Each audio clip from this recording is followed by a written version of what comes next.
makers of Camel cigarettes present Dick Powell as Richard Diamond, private detective.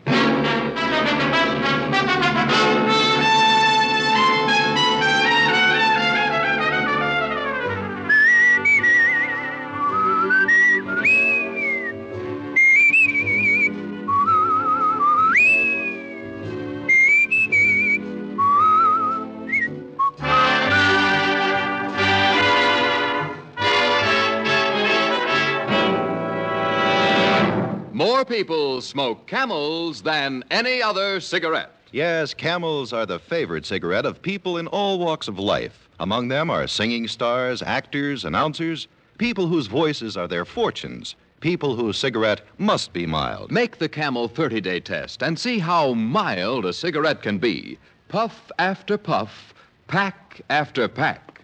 See why more people smoke Camels than any other cigarette.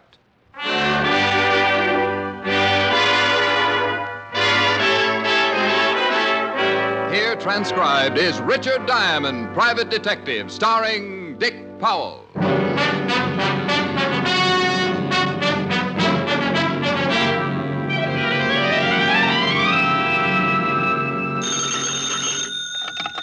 Diamond Detective Agency.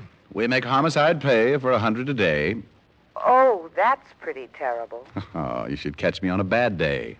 Nothing. Am I going to see you tonight? Not if you keep turning out the lights. Who turns out the lights? Oh, well, what difference does it make? It's fun. I'll expect you at 8 and you be here. Honey, of course. How's business? Oh, about as dull as 50 miles of dirt road. We'll have dinner home. Bless your little pointed head. And your empty pocketbook. Uh-oh. What? Mr. Diamond? Yes, sir. Come right in, will you? Pull up an old bank book and have a seat. Thank you. Client? Well, keep a good thought, honey. You may be gorging yourself at 21. Bye. Bye.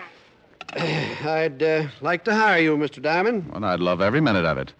I charge 100 a day in expenses. All right. He reached for his wallet.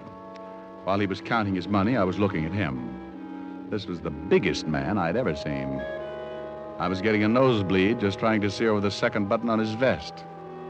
He had a pair of shoulders that looked like the mayor should lay a cornerstone for them, and the muscles under his coat stood out like smuggled shot puts. My name is Collins. I'm B.E. Rawlins, private secretary. Oh, is that the B.E. Rawlins? Yes, he's a very wealthy man. Well, there's an understatement. He wants to retain you to find his brother, Martin. He does, huh? Would you mind coming with me? Mr. Rawlins would like to see you in person. Well, tell me a little more about Rollins' brother. I'd rather let Mr. Rawlins do that himself. I'd rather hear some of it from you first. I don't want to see Rollins if I'm going to turn down the job. Very well. Mr. Rawlins' brother Martin was released from prison 5 days ago. Mm-hmm. Yesterday, he sent a letter threatening Mr. Rawlins' life. Oh, and your boss wants me to find his brother before he makes good the threat. Is that it? That's it, exactly. Well, why doesn't he call the police? Show them the letter and get the protection he needs. It'll certainly be a lot cheaper than hiring me.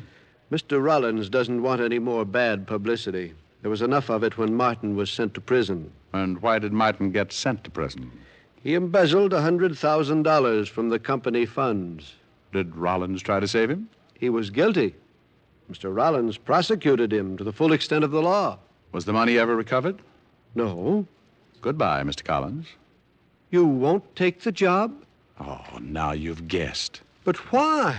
Mr. Rawlins is prepared to pay you handsomely. Well, I don't doubt it at all, but it's too pat.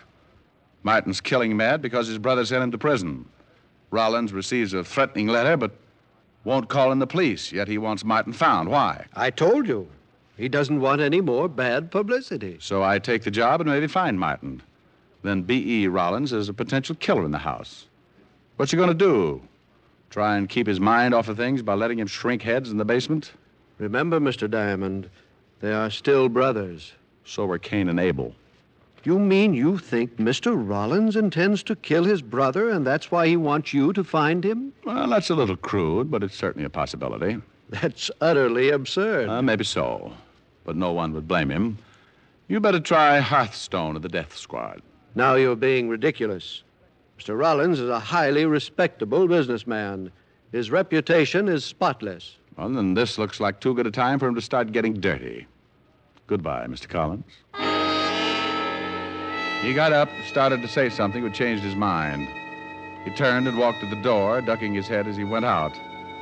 Someday he was going to forget the duck and take the whole wall along with him.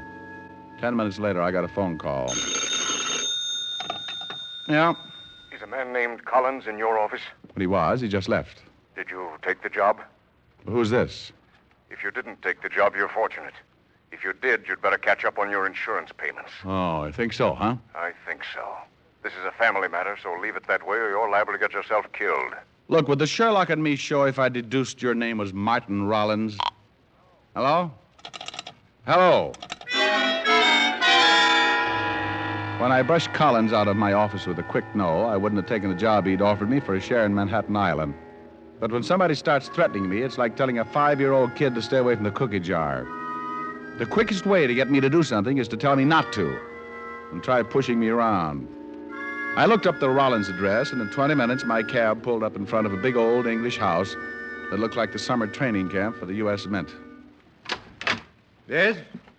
Why, Mr. Diamond. Tell Mr. Rawlins I want to see him, will you? Come in. I'm happy you've changed your mind. Just tell him I want to see him. He's in the garden. This way, please. We went through the big house and out through the glass doors into the garden. B.E. Rawlins was sitting in a chair, feeding the birds. He was reaching his late 60s with the sour look of a man who didn't want to. As he threw the breadcrumbs out on the gravel walk, a big diamond on his little finger flashed in the afternoon sun. Mr. Rawlins. Huh? Oh, Collins. Who's that with you? The detective you sent for, Mr. Rawlins. Oh, yes. Pull up that chair and sit down, young man. Oh, thank you. Just feeding the little birds. Here, Birdie. Been doing it for some time. Oh, swell. Well, what are you standing around for, Collins? I want to talk to this detective in private. Yes, sir. If you need me, I'll be in the library. I won't need you. Here, you feed the birds for a while. Makes you feel good. Oh, sure. Here, Birdie. Birdie? That's fine. That's fine. What's your name, young man? Diamond, Richard Diamond. Oh, hey, get a load of that little fella. He's grabbing enough crumbs to stuff a pheasant. He's the greedy one. Always does that. Reminds me of some people I know. Yes. Well, Mr. Diamond, I suppose Collins told you why I wanted to see you? Yeah, and I can't say I wanted the job at first. So Collins tells me. What changed your mind? A phone call. I think it was from your brother, Martin. He told me not to work for you. And you don't like being intimidated. Good. I think we'll get along, young man. Tell me, have you got the letter he sent you? Have it right here. Read it. I'll take over with the birds for a while. Oh, thanks, sir. My dear brother, I spent 5 years hating you, but I learned a trade. I used it drawing blueprints for your shroud. Signed, Martin. Well, this'll never get the Pulitzer Prize. Martin always did go in for the dramatic. Well, do you think you can find him? Was this the first you've heard from him since he went to prison? Yes. I will admit the letter has me worried. Aside from the dramatic, Martin has always been a hothead. Since boyhood, he's envied my get up and go. We never got along. It was even too much for my mother. She died very young. Probably overworked from knitting straitjackets. Don't be flippant, young man. Well, will you take the job? $100 a day and all hospital expenses. Fine. See Collins. He'll take care of the fee. Now, tell me one more thing. Can you think of anyone who might know where your brother is? Only one, and I'm not sure if she's even still in New York. She was going with Martin when he was caught.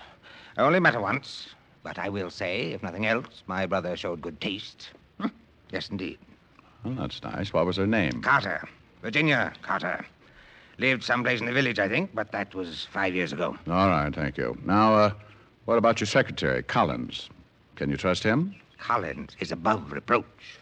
He's been with me for 15 years. Knows everything about me. Almost a member of the family. Does he know anything more about Martin? No more than I do. Now I'm getting tired, and I want to finish feeding my birds. Good day, young man. Here, Birdie. Birdie! I left the old man sitting with his friends. He'd have one good deed to take along with him anyway. I went back to the glass doors, and a butler showed me the way to the library. But the cupboard was bare. Collins wasn't around. Collins! Collins! The shot had come from the direction of the garden, and I went back out in a hurry. Mr. Diamond! Mr. Diamond, over here! What's wrong, Collins? It's Mr. Rawlins. He's dead. B.E. Rawlins was sitting in the chair with a bullet hole just over the heart. His head was resting on his chest, and he still held the breadcrumbs in his hand. He seemed to be smiling like he knew he was going to be able to feed the birds for a long time now. Martin did it. He did? I saw the whole thing. I thought you were supposed to be in the library. I started out of the library and came around the other way. As I rounded the corner of the house, I saw Martin standing behind that tree. I started to yell, but he fired and climbed over the wall. Mr. Rawlins was dead when I reached him. Let's call homicide.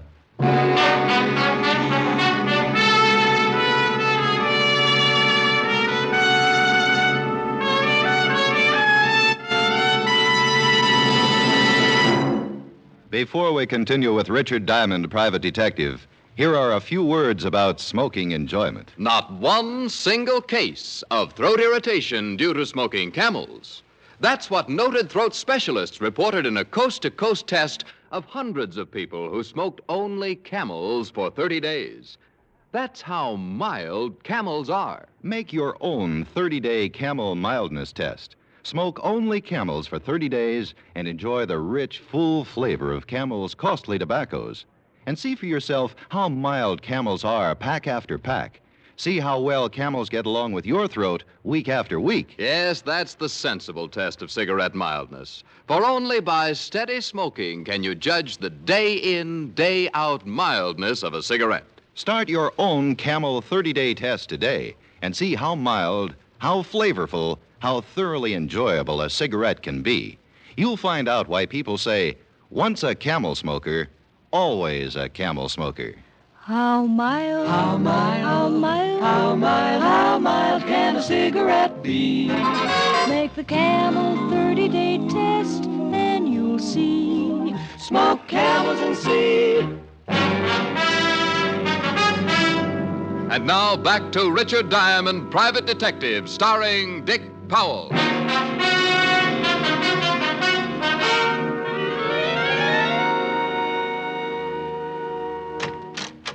Hello, Rick. Hi, Walt. Well, the great private detective. What do you want the police force to do for you now? Get rid of one of their stupid sergeants? Now, I don't like... it is?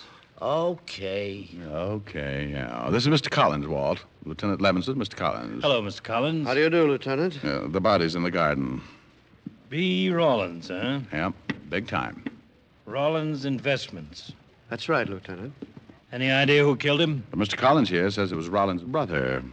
That's right, Lieutenant. I saw Martin shoot Mr. Rawlins. There he is.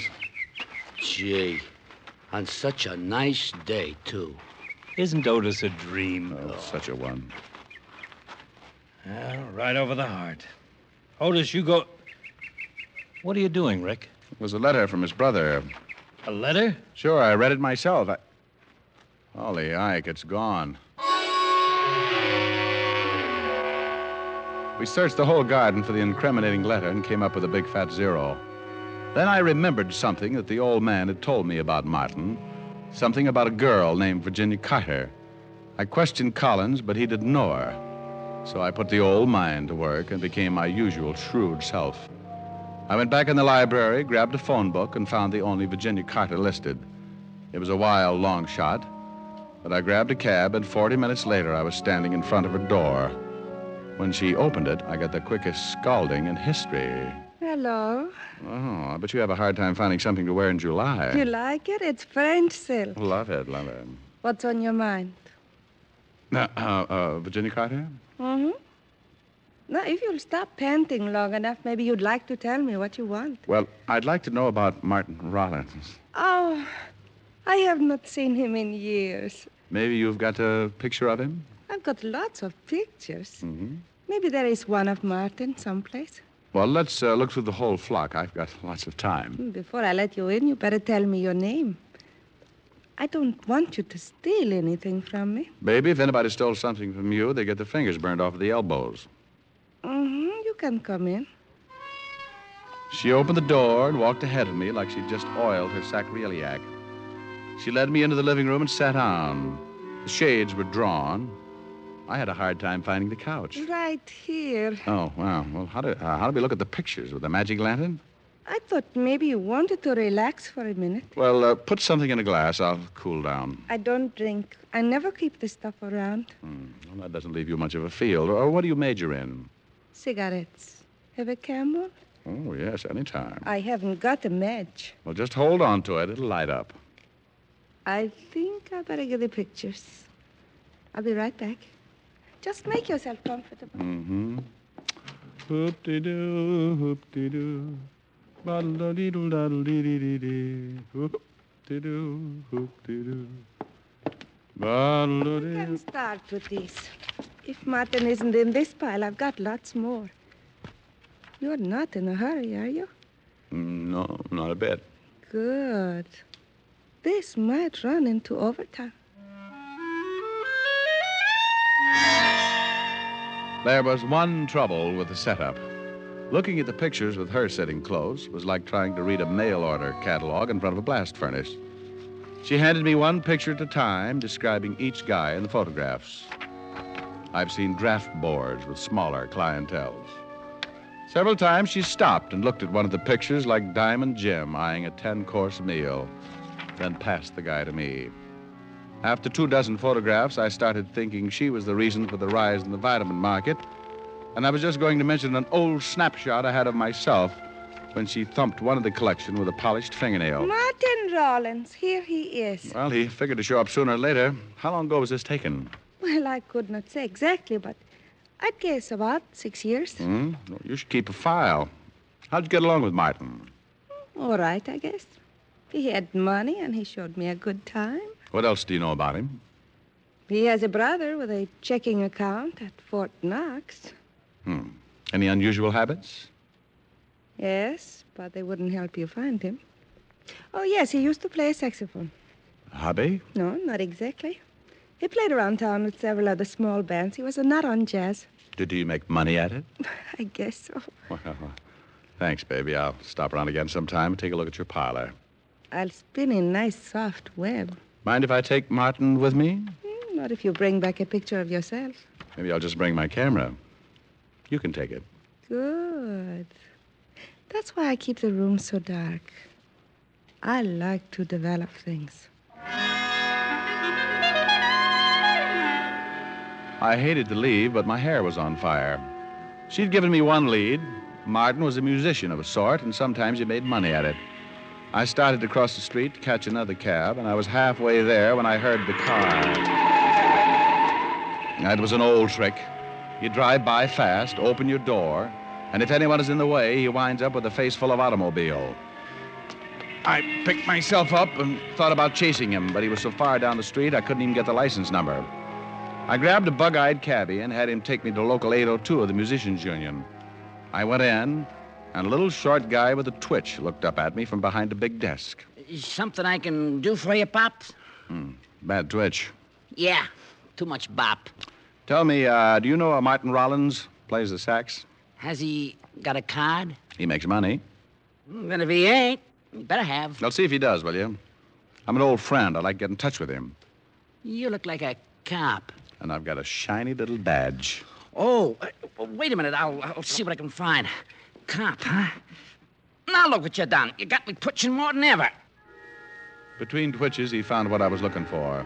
Martin had just renewed his card. It didn't show a home address, but his mail was being sent to one of the swing joints on 52nd Street. I said thanks and left him in the middle of another twitch. I walked out on the sidewalk, looked at the long gray shadows stretching out from the tall buildings. One of them moved and ducked around a corner. I was being followed.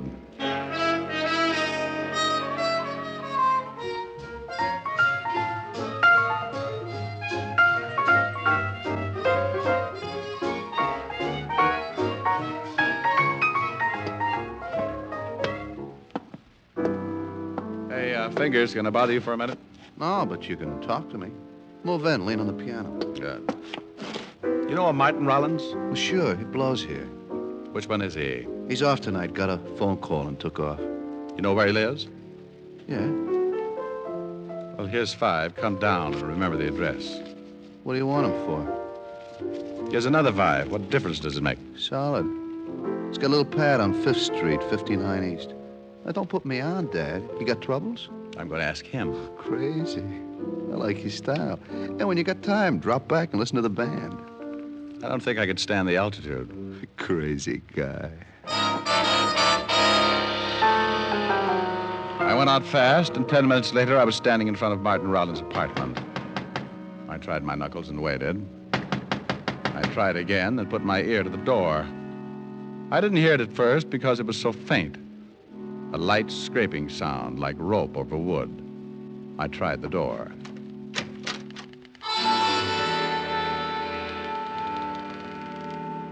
I had been right on both counts. It was a rope, and it was rubbing on wood. Brother Martin was making the sound effects, but he was doing it the hard way. He was on the other end of the rope, hanging by his neck. He was turning slowly like a weather vane in a soft breeze. A chair was tipped over at his feet, so I picked it up and sat down to think. I started to get up when something in my stomach jumped up and kicked my mind into high gear. I looked up at the dead man, and what I saw threw the suicide theory right out of the window.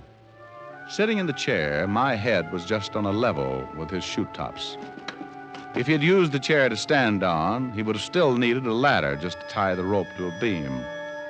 I've seen a couple of guys who hanged themselves, but never one who jumped 4 feet in the air to do it. I shoved the chair under him just to make sure. He cleared it by a good foot. I started to think of all the people who had been connected with the case, and the phone rang.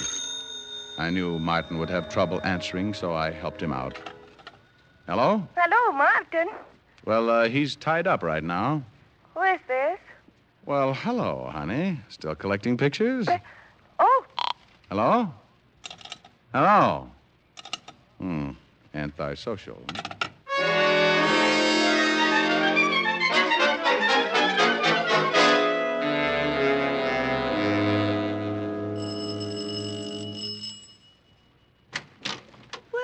Mr. Diamond, did you bring your camera? We'll play spin the bottle some other time. How did you know my name? But you gave it to me this afternoon. You're a bad liar, baby, and look out, I'm coming in. Now, wait a minute. I'm expecting someone. Well, if it's who I think it is, you better hide all the rope in the house. Now move it out of the way. Oh, You heard from Collins yet? I don't know what you're talking about. Now get out of here. Collins, Rollins' secretary, just killed Martin Rollins. He stretched his neck out so far he started looking like an ad in National Geographic. What? Yes. He strangled him first, then stood on a chair and hung the body to a rafter. How do you know Collins did it? Because he forgot he's a foot taller than most guys. He gave Martin a boost, left him hanging too high. What's that got to do with me? Well, I think Collins knew I'd come to you. I think he promised you the moon if you fingered Martin Rollins. He wanted to get Martin, but he wanted someone else to do it for him. He knew old man Rollins would remember you and tell me. You're crazy. Oh, well, we'll see. How much did Collins promise you? He didn't promise me a thing. You don't think he's going to let you go on breathing when he finds out the law is after him? You're the only hole in his story. Wait a minute. He just left Martin waiting for oxygen. He's probably on his way here right now. He didn't say anything about killing Martin. I want to get out of this mess. Now, that's better. Tell me everything you can. Well, he met me about 3 months ago at a party. We started to see each other. One day he told me he was in some kind of trouble and asked me to help, and I said I would. He told me that he had been in a deal with Martin and that Martin had gone to prison for it. So Martin had come back and wanted his share, is that it? Yes. He promised me 50... It all happened in the time it takes you to change your mind. He must have come in through the kitchen and started shooting. She went down like a diver with a bends and died on her face. He was trying for me when I jumped to one side and knocked over the only light burning in the room. He came close, but the flash of his gun gave me his position, and I threw enough lead to start a pipeline. He stumbled back into the kitchen, but he was dragging it. I heard him drop, and I moved in after him. The moonlight slanted down through one of the windows and splashed out on the hard floor. He was lying in it, on his back, like he wanted to get that far anyway. Don't try again, Collins. I still feel like shooting. Forget it. No reason to kill you now. Before you close your eyes, tell me something. Better make it quick. Why didn't you go out and get Martin Rawlins yourself? Why hire me to find him? Didn't want anyone to know I was looking. You were the alibi. With Rawlins dead and Martin suicide, you'd swear Martin killed the old man. Because Rawlins showed me the letter? You forged it? Yes. Yes, I shot Rawlins and took the letter. And you planted that phony call to my office? Yes. Well, you nearly got away with it, Collins. You just forgot how tall you were when you hanged Martin. I thought sure Martin was the one who was trying to run me down. I'm a rotten driver. How bad is it? You must have been a good cop. I caught all three. It should be raining out. Too nice a night to die. Not a cloud in the sky. Must be nice to look at. No. Keep standing up. You'll never see it from down here.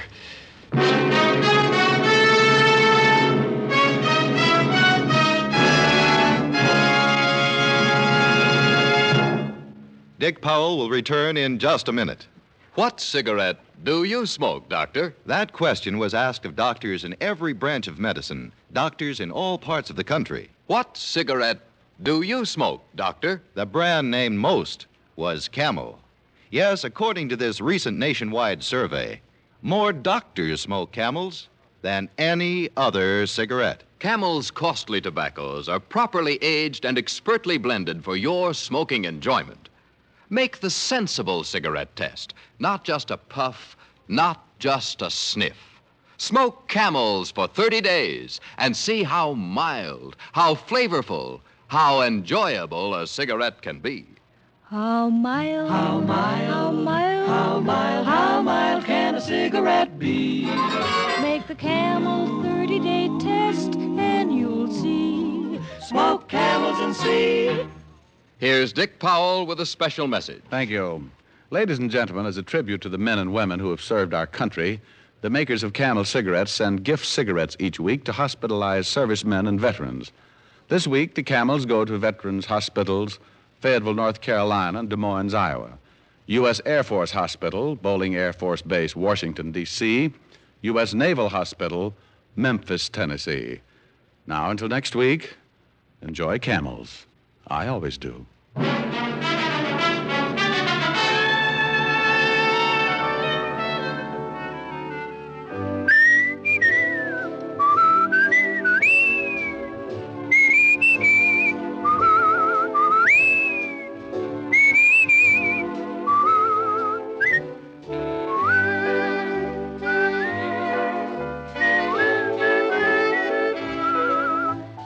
Tonight's adventure of Richard Diamond, starring Dick Powell, was written by Blake Edwards. Our director is Helen Mack.